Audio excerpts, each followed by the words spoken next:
وشر الأمور محدثاتها وكل محدثة بدعة وكل بدعة ضلالة وكل ضلالة في النار.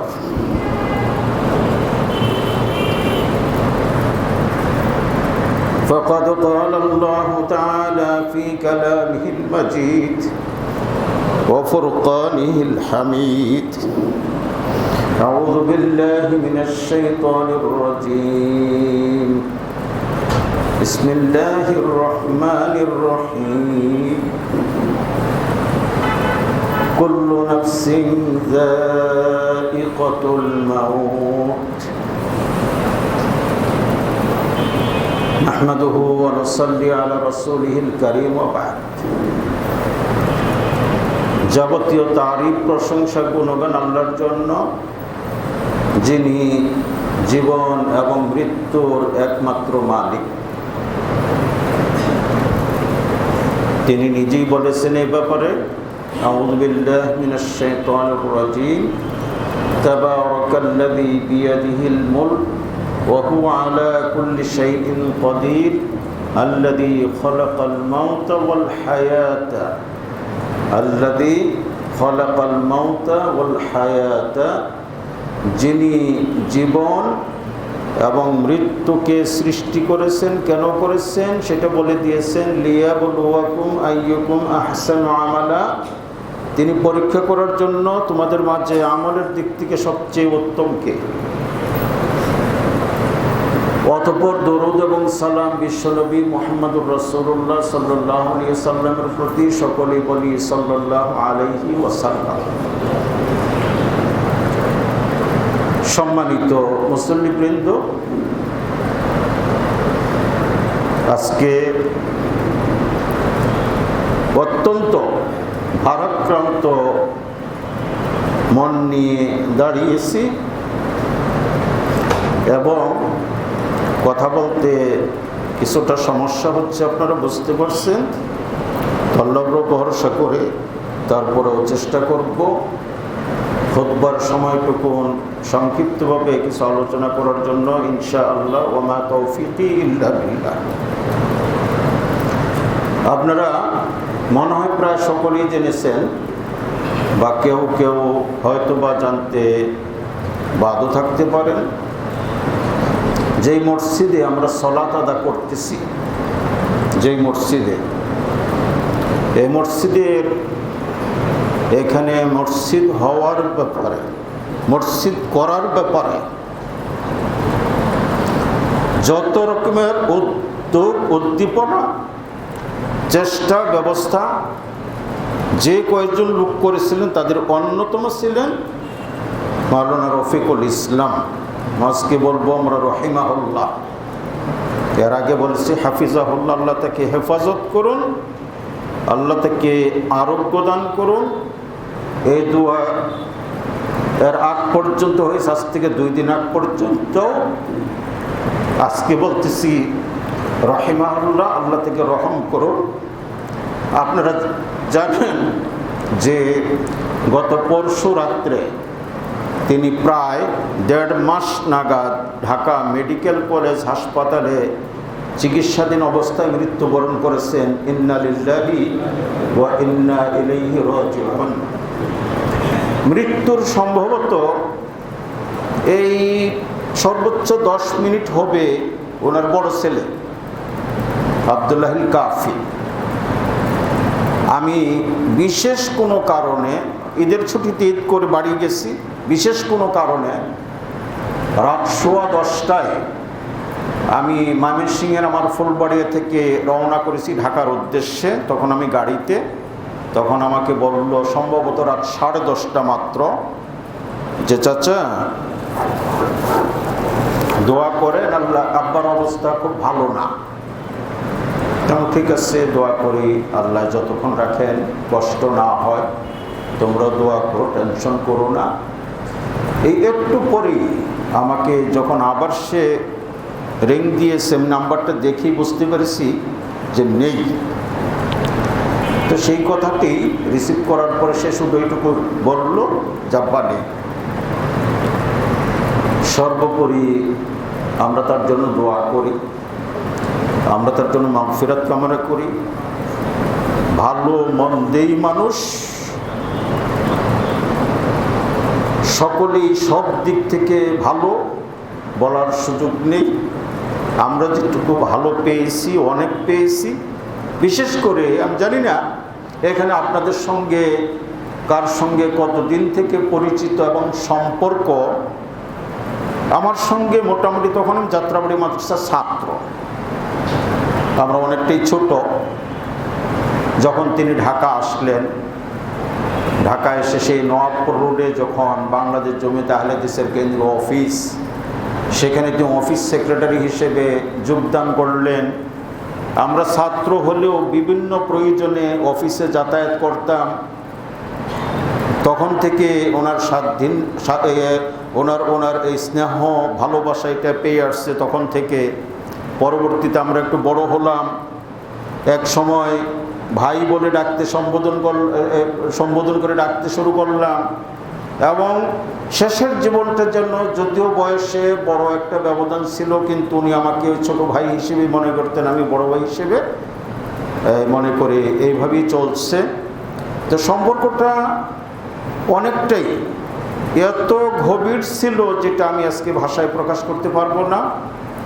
এই মসজিদের আপনারা স্বীকার করবেন যারা আছেন প্রথম দিক থেকে, বিশেষ করে আমাদের এই আনসারি সাহেবরা আছেন, আরও মুরব্বীরা আমি যাদেরকে পেয়েছি, আমাদের সেই ইঞ্জিনিয়ার আব্দুল হামিদ সাহেব চলে গেছেন, আফসার উদ্দিন খান সাহেব যারা অন্যতম ছিলেন এই মসজিদ প্রতিষ্ঠাতা লগ্ন থেকে, অনেকে বিদায় নিয়েছেন। আরও মুরব্বীরা ছিলেন আমি যাদেরকে দেখেছি, চিনেছি, সম্পর্ক ছিল। তো এই উল্লেখযোগ্য ব্যক্তিদের অন্যতম ব্যক্তি দুদিন আগে আমাদের থেকে বিদায় নিলেন। আমরা অনেকটাই এখন মুরব্বী শূন্য বলবো, যদিও অনেকে এখানে আছেন, তারাও আল্লাহ তাদেরকে কখন ডাক দিবেন এটাই হতো তারা অপেক্ষা করছে। যাই হোক, রফিকুল ইসলাম সাহেবের সঙ্গে বলতে পারি মোটামুটি 40 বৎসরের সম্পর্ক আমার। সেটিকে এই অল্প কথায় ব্যক্ত করতে পারবো না, এবং আমি তার সঙ্গে সম্পর্কের ভালো যত দিক আছে আমি আপনাদের সামনে এই সংক্ষেপে তুলে ধরাও সম্ভব না, আমি সেদিকে যাচ্ছি না। তাই সেই স্মৃতিচারণের দিকে আমি একটু বলতে চাই যে প্রত্যেককেই যেতে হবে, প্রত্যেককেই এই দুনিয়া ছেড়ে পরকালমুখী হতে হবে। কদিন আগেও আমি সর্বশেষ জুমা যেটা পড়ে গেলাম আপনাদের সামনে, সেদিন আয়াত দিয়ে শুরু করেছিলাম, আউযু বিল্লাহি মিনাশ শাইতানির রাজিম, ইয়া আইয়ুহাল্লাযীনা আমানুত্তাকুল্লাহা ওয়াল তানজুর নাফসুম মা কদ্দামাত লিগাদ, এই আয়াত দিয়ে শুরু করেছিলাম। আমরা দুনিয়াতে অনেক কিছু করতেছি এবং দুনিয়া নিয়ে এত বেশি ব্যস্ত হয়ে থাকি, এটা বলার অপেক্ষা রাখে না। কিভাবে আমি আরও টাকা পয়সা জোগাড় করব, কিভাবে আমি আর একটা বাড়ি করব, কিভাবে আমি একটা গাড়ির মালিক হতে পারবো, দোকানপাট করব, মার্কেট করব, ইত্যাদি ইত্যাদি, এই নিয়ে। কিন্তু আল্লাহ জায়গায় জায়গায় আমাদেরকে সতর্ক করে দিয়েছেন, স্মরণ করে দিয়েছেন যে দুনিয়ার সবই পড়ে থাকবে, দুনিয়া অস্থায়ী। রফিকুল ইসলাম সাহেব যেইটুকুনি করেছেন 100 ভাগ না, 1000 ভাগ না, লক্ষ কোটি ভাগও যদি করি তার কিছুই নিয়ে যেতে পারেন না। এবং প্রতিটি মানুষের, আমি সেদিন আরেকটি কথা বলেছিলাম যে করোনায় যে সকল লোকগুলো মৃত্যুবরণ করেছেন তাদের মধ্যে এমন একজন ব্যক্তির স্বাভাবিক একটা হিসাব এসেছে 20,000 কোটি টাকার সম্পদ তিনি রেখে গেছেন। 20,000 কোটি টাকার সম্পদ তিনি রেখে গেছেন। 20 টাকা নয়, 20টি পয়সাও নিয়ে যেতে পারেনি সম্পদ হিসেবে, দুনিয়ার সম্পদ হিসেবে। এই জন্য আল্লাহ রাব্বুল আলামিন জীবন এবং মৃত্যু একটার সঙ্গে আরেকটা ওতপ্রোতভাবে জড়িত দুটি নাম। আল্লাহ পারতেন না পরকালমুখী না করে এই দুনিয়াতে সারা জীবন অনন্তকাল পর্যন্ত দুনিয়ায় রাখতে পারতেন তো, কিন্তু না, আল্লাহ মানুষকে পরীক্ষা করার জন্য এই জীবন দেওয়ার পরে আবার মৃত্যু রেখেছেন। মৃত্যুর মাধ্যমে কি করবেন? স্থানান্তরিত করবেন ইহজগৎ থেকে পরজগতে, যেটা হবে আসল জগৎ। ইন্নাল আবরার লাফি নাঈম ওয়া ইন্নাল ফুজ্জার লাফি জাহিম। যারা ভালো করবে তাদের জন্য ভালো স্থান হবে, আর যারা খারাপ করবে তাদের জন্য খারাপ স্থান, সেটি হবে আসল ঠিকানা।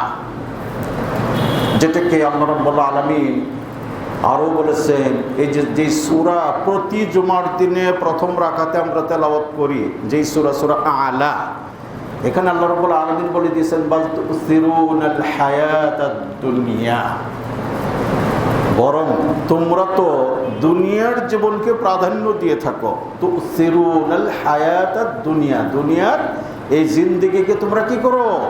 প্রাধান্য দিয়ে থাকো। ওয়াল আখিরাতু খায়রুন, কিন্তু পরকাল হচ্ছে উত্তম, ওয়া আবকা, এবং সেটাই অবশিষ্ট থাকবে, সেটার শেষ হবে না, দুনিয়া শেষ হয়ে যাবে। অনুরূপ আল্লাহ রাব্বুল আলামিন সূরা নাজিয়াতে বলেছেন, আউযু বিল্লাহি মিনাশ শাইতানির রাজীম, ফাআম্মা মান তাগা ওয়া আসারাল হায়াতাদ দুনিয়া ফাইন্নাল জাহিমা হিয়াল মাওয়া। ফাআম্মা মান তাগা, যে সীমা লঙ্ঘন করবে। আল্লাহ তো সীমা রেখা করে দিয়েছেন মানুষের চলার জন্য, যে এই করতে পারবে, এইটুকু তোমাদের জন্য বৈধ, এইটুকু তোমাদের জন্য জায়েজ, এই সীমা তোমরা অতিক্রম করবে না, সীমা লঙ্ঘন করবে না। কিন্তু যারা করবে, ফাআম্মা মান তাগা, সীমা লঙ্ঘন করবে, ও আসারাল হায়াতাদ দুনিয়া, দুনিয়ার জিন্দেগিকে, দুনিয়ার জীবনকে তারা প্রাধান্য দিবে। আল্লাহ বলেন ফাইন্নাল জাহিমা হিয়াল মাওয়া, জাহান্নামী হবে তাদের জন্য ঠিকানা। যারা সীমা লঙ্ঘন করবে, কার সীমা? আল্লাহর দেয়া সীমা। এই সীমা রেখা যে লঙ্ঘন করবে এবং দুনিয়ার জীবনকে যে প্রাধান্য দিবে, আল্লাহ বলে দিলেন ফাইন্নাল জাহিমা হিয়াল মাওয়া, তার ঠিকানা হবে জাহান্নাম। ওয়া আম্মা মান খাফা মাকামা রাব্বিহি ওয়া নাহান নাফসা আনিল হাওয়া। ওয়া আম্মা মান খাফা, যে ব্যক্তি কি করবে? ভয় করবে। কিসের? মাকামা রাব্বিহি, আল্লাহর সামনে দাঁড়াতে হবে, আল্লাহর সামনে দণ্ডায়মান হতে হবে, এটাকে যে ভয় করবে। ওয়া আম্মা মান খাফা মাকামা রাব্বিহি ওয়া নাহান নাফসা আনিল হাওয়া, এবং তার নফসকে সে নিষেধ করবে, বিরত রাখবে। কিসের থেকে? প্রবৃত্তির চাহিদা থেকে, মন যা চায় তা থেকে। মন যে খারাপ জিনিসগুলো কামনা করে, বাসনা করে, মন যেদিকে তাকে ধাবিত করে খারাপের দিকে, তার থেকে সে বিরত থাকে, রাখে তার মনকে। ওয়ানাহান নাফসা আনিল হাওয়া ফাইন্নাল জান্নাতা হিয়াল মাওয়া, তার ঠিকানা কোথায় হবে? জান্নাত। তার ঠিকানা হবে জান্নাত।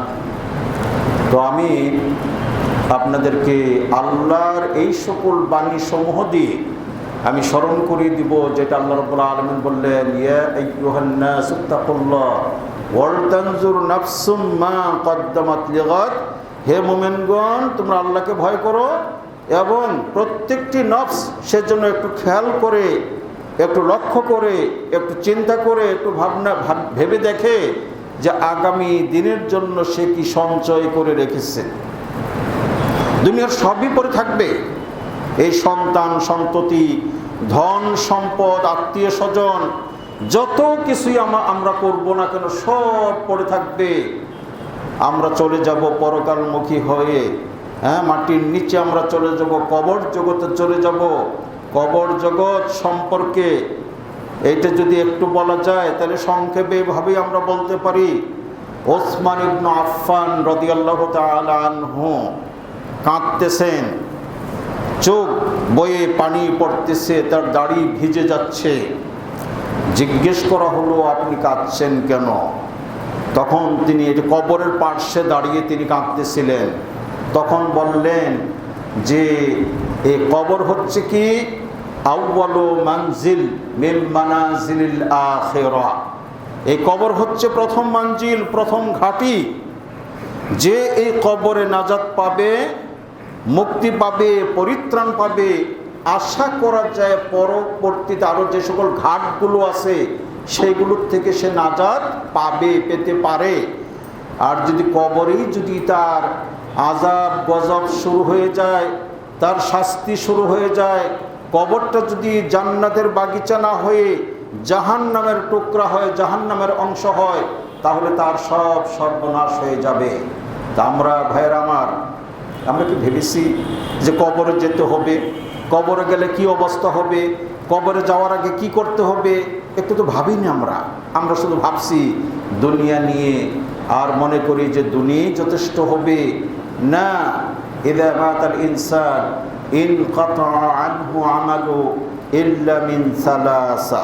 মানুষ যখন মৃত্যুবরণ করবে সবই বন্ধ হয়ে যাবে, সব বন্ধ হয়ে যাবে। ইনকাতা আনহু আমালু, ইচ্ছা করলেও চেষ্টা করলেও সে আর কোনো আমল করতে পারবে না, সব বন্ধ হয়ে যাবে। তিনটি আমলের সওয়াব সে পেতে থাকবে। তিনটি আমল তার করতে পারবে এমন না, কিন্তু তিনটি আমলের শুধু সওয়াব তার চালু থাকবে, সেটা কবরে শুয়ে সে পাবে। কি কি?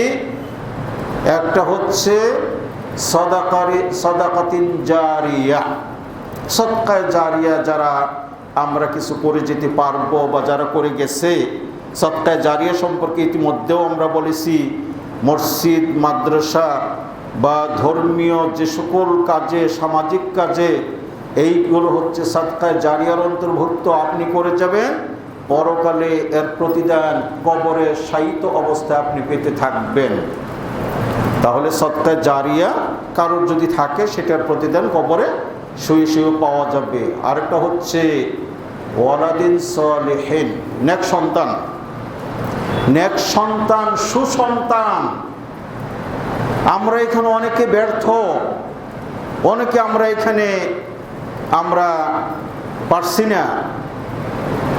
আল্লাহ রাব্বুল আলামিন শিখিয়ে দিয়েছেন, রব্বানা হাব লানা আজওয়াজিনা মিন যুররিয়াতিনা কুররাতা আয়ুন ওয়াজআলনা লিল মুত্তাকিনা ইমামা। আল্লাহ শিখিয়ে দিয়েছেন, এবং রব্বি হাবলি মিনাস সালিহিন, হে আল্লাহ আমাকে সুসন্তান দান করো, নেক সন্তান দান করো, এবং এমন সন্তান দাও কুররাতা আয়ুন, যে আমার চোখের কি শীতলতার কারণ হবে, চক্ষুকে শীতল করবে।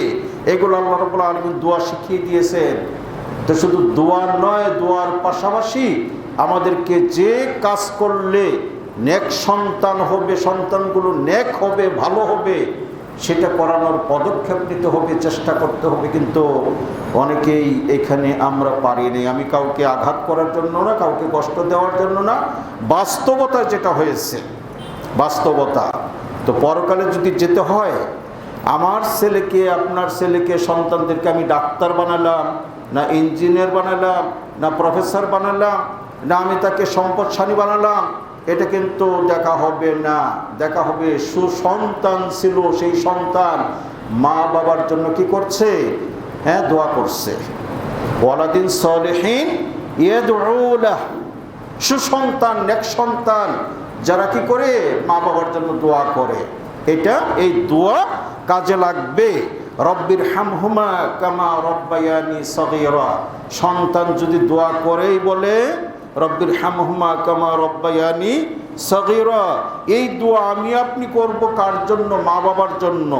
কাজে লাগবে শুধু মা বাবার জন্য। এই দোয়া যদি আমি যতই করি না কেন অন্যের জন্য, সেখানে কাজে লাগবে না। লাগবে যেহেতু রব্বির হামহুমা, এখানে বলা হচ্ছে কার জন্য? মা বাবার জন্য।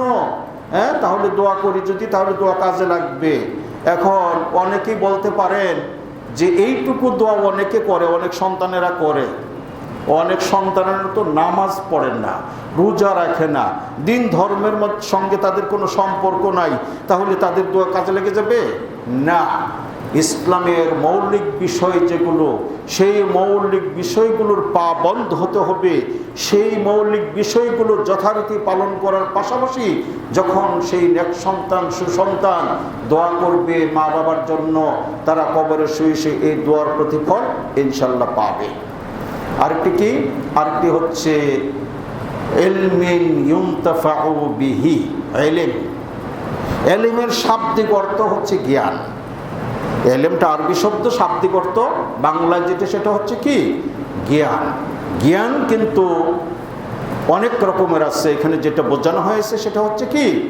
দ্বীনি জ্ঞান, ধর্মীয় জ্ঞান, কোরআন এবং হাদিসের জ্ঞান।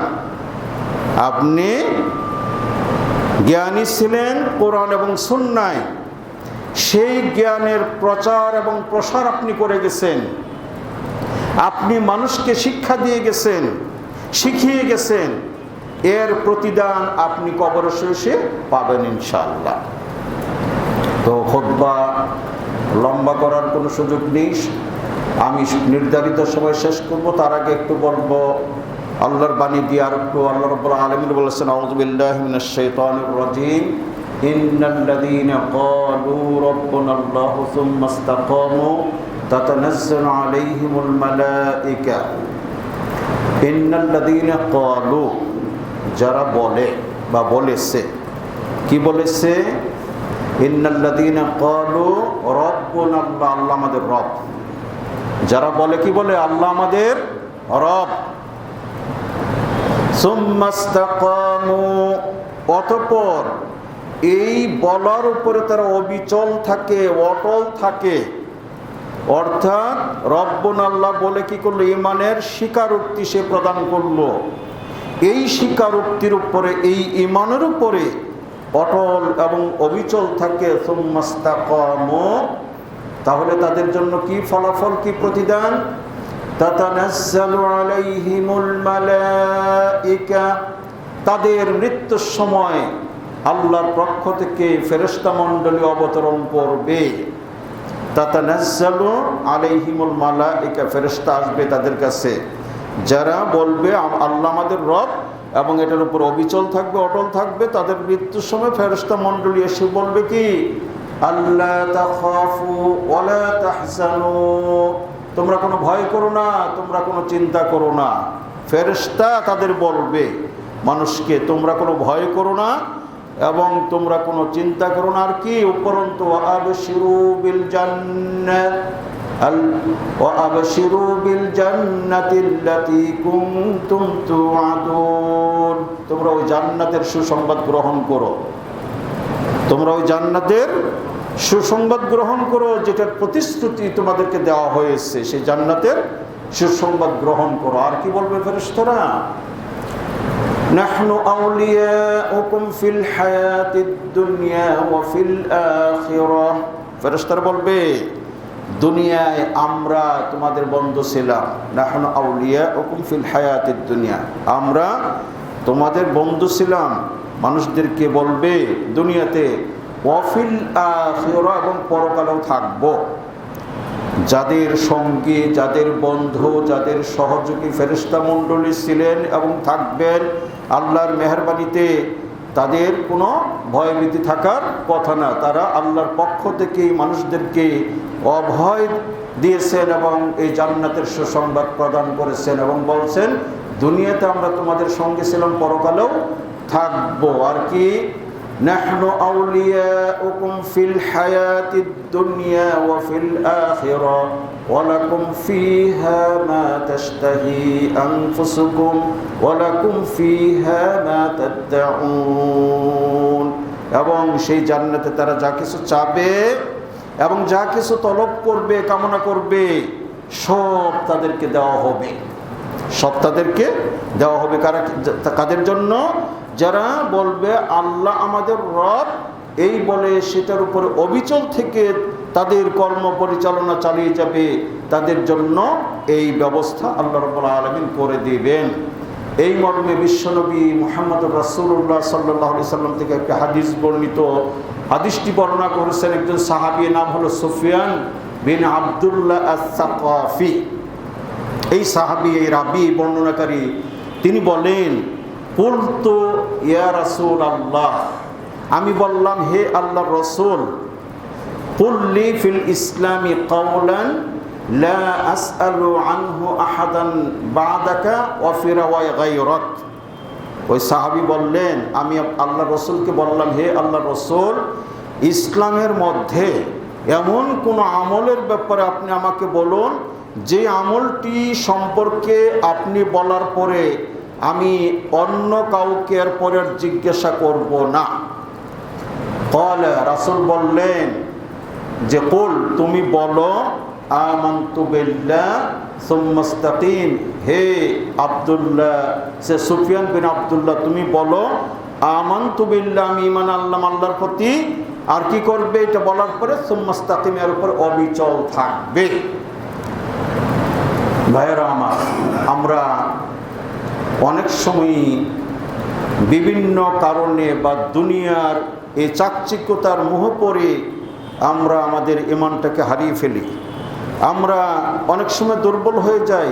আমাদের মুসলমানিত্ব অনেক সময় টিকে না থাকার পর্যায়ে ভুক্ত হয়ে যায়। এই জন্যই আল্লাহ রাব্বুল আলামিন বলে দিয়েছেন, আউযু বিল্লাহি মিনাশ শাইতানির রাজীম, ইয়া আইয়ুহাল্লাযীনা আমানুত্তাকুল্লাহা হাক্কা তুকাতিহি ওয়া লা তামুতুন্না ইল্লা ওয়া আনতুম মুসলিমুন। হে মুমিনগণ, তোমরা আল্লাহকে যথারীতি ভয় করো এবং তোমরা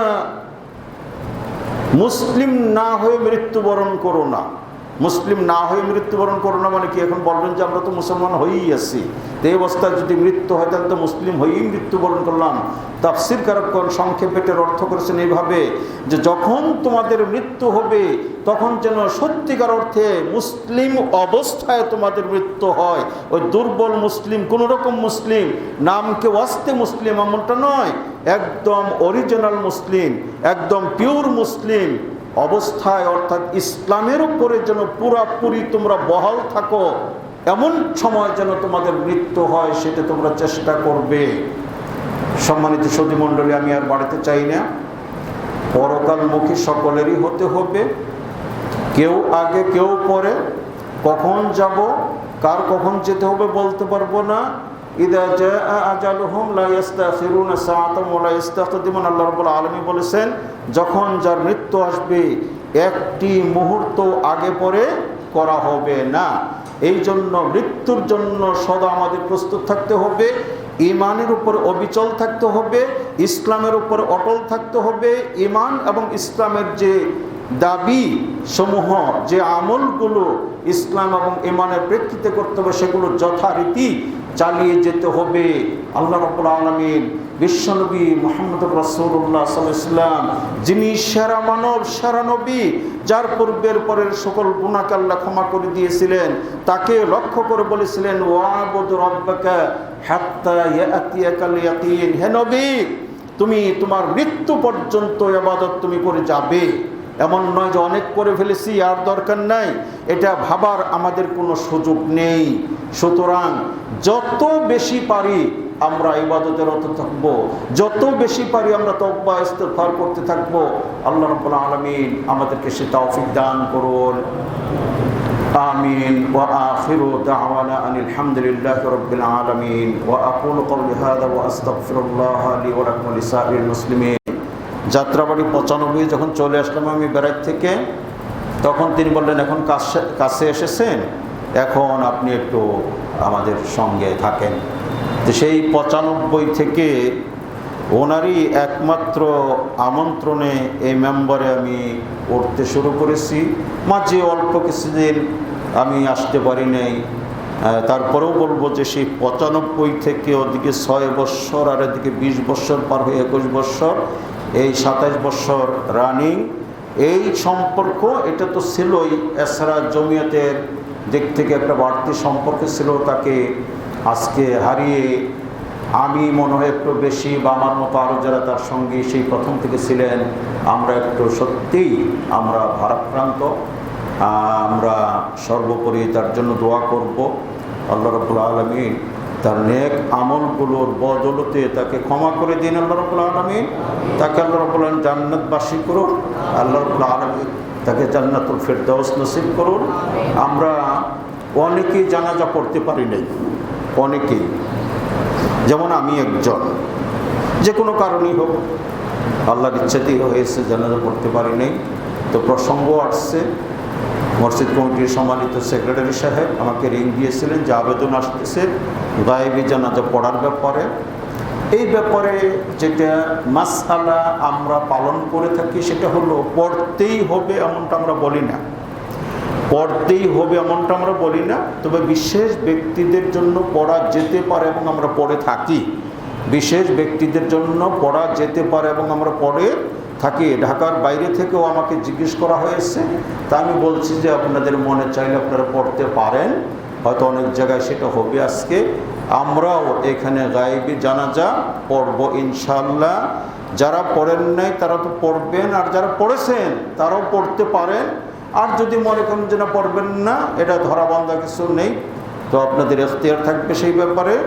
এই ব্যাপারে যেটা আমাদের দলিল সেটা হচ্ছে আল্লাহ নবী মুহাম্মদ রাসূলুল্লাহ ইসলাম যখন হাবশার বাদশাহ নাজাশির মৃত্যু সংবাদ পেলেন তখন তিনি জানাজা পড়েছেন, গায়েবী জানাজা যেটা, এটাই মূল দলিল। সেই দলিলের প্রেক্ষিতে সালাফদের অনেকে এটা পড়ে থাকে, পড়া আবশ্যক বলবো না, পড়াটা জায়েজ জায়েজ হিসেবে পড়ে থাকে। আর যারা পড়ে না বা পড়ার পক্ষে না তারা বিভিন্ন এটার জব টব দিয়ে থাকে, আমরা সেদিকে যাব না। আপনাদেরকে আমি এখতিয়ার ছেড়ে দিলাম, যারা পড়েন নাই তারা পড়তে পারেন, আর যারা পড়েছেন তারাও যদি মনে চায় আপনারা পড়বেন অথবা পড়বেন না, সেটা আপনাদের ব্যাপার।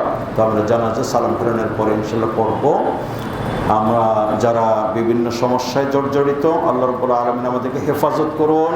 আল্লাহ রাব্বুল আলামিন আমাদের মাঝে যারা অসুস্থ তাদেরকে সুস্থতা দান করুন। আমরা যারা ঋণগ্রস্ত, আল্লাহ রাব্বুল আলামিন ঋণ থেকে মুক্ত করুন। আজকে আমি এই যে আপনারা যেটা দেখতেছেন যে একটা তো এই সংবাদের প্রেক্ষিতে আমি একটু ব্যক্তিগতভাবে আমি একটু মনের দিক থেকে দুর্বল হয়ে আছি, আরেকটি সামাজিক একটি সমস্যায় জড়িয়ে গেছি। আমাকেও সেখান থেকে বা আরও যারা তাদেরকেও যেন আল্লাহ রাব্বুল আলামিন যারা কোনো অপরাধী নয় তাদেরকে আল্লাহ যেন হেফাজত করেন, আল্লাহ যেন সমস্যা মুক্ত করেন, এই দোয়া আমিও আপনাদের কাছে চাচ্ছি। সর্বোপরি আল্লাহ আমাদের সকলকেই ভালো কাজ করার তৌফিক দান করুন। রব্বানা আতিনা ফিদ দুনিয়া হাসানা ওয়া ফিল আখিরাতি হাসানা ওয়া কিনা আযাবান নার। ربنا تقبل منا إنك أنت السميع العليم وتب علينا إنك أنت التواب الرحيم. عباد الله رحمكم الله، عباد الله رحمكم الله، إن الله يأمر بالعدل والإحسان وإيتاء ذي القربى وينهى عن الفحشاء والمنكر ولذكر الله أكبر والله يعلم ما تصنعون فاذكروني أذكركم واشكروا لي ولا تكفروا.